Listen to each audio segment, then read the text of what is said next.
tao chế muốn chỉ cái phở cho tao chế gì muốn cái phở đó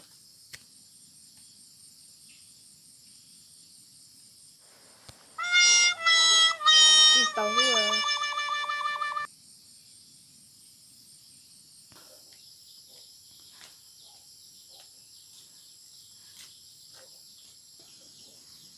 cho con tàu luôn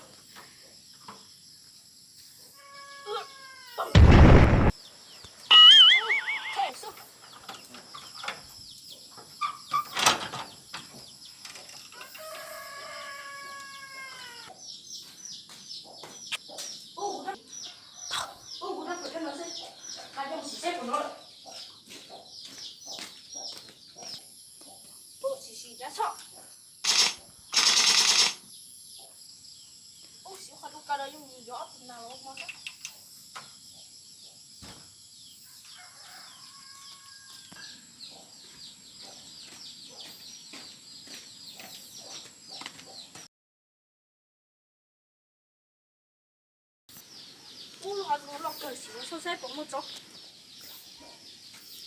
他挺开哈，紧接着。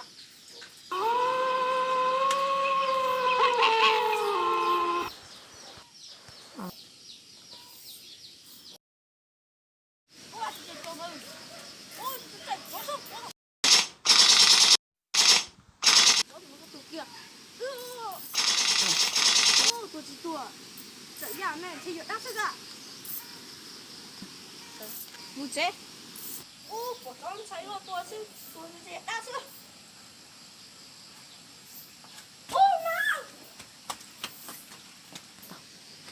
đừng gặp phải chính trai xíu tôi kia. Tụi nó, tụi nó, hạt này. Bao thế, chỉ bỏ là.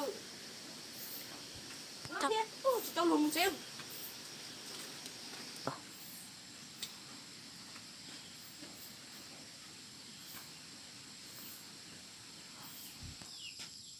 Chỉ tao lùm xíu chết thôi.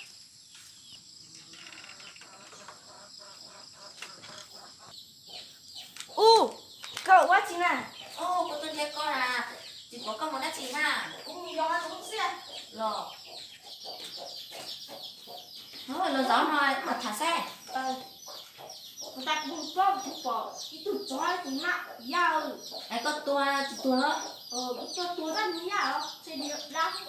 Em có chỉ cho cú một so xe, nó cũng nhớ là. Như chị nhớ. Mua.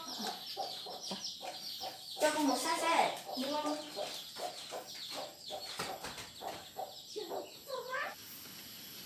Có tua nhớ thế nào? Tụi nó to à. Đi mua mốc. Quả mà tua phỏ. Có tua thế nào? Có tua bà. Cô phỏ là cô chỉ một so xe. Sao cái đó mà sao cô sai cô không có sao nặng đâu. Con kìa con. Nào. Mà mảnh nào múa. Đưa cho tụi nó bắt chào. Tụi nó bắt chài chặt chó thế na chả. Ôi tụi nó bắt chài nữa chài luôn. Cô tụi nó bắt chào có chờ hành câu thế bây giờ. Tụi nó bắt chào không? Có chờ hành câu thế lo có chờ nhảy thế lo.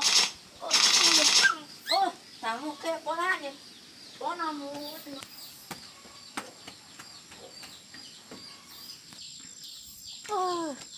Bà cái con tao cũng là con chuẩn lò thế nào? Cũng sẽ hỏng chưa kia lo.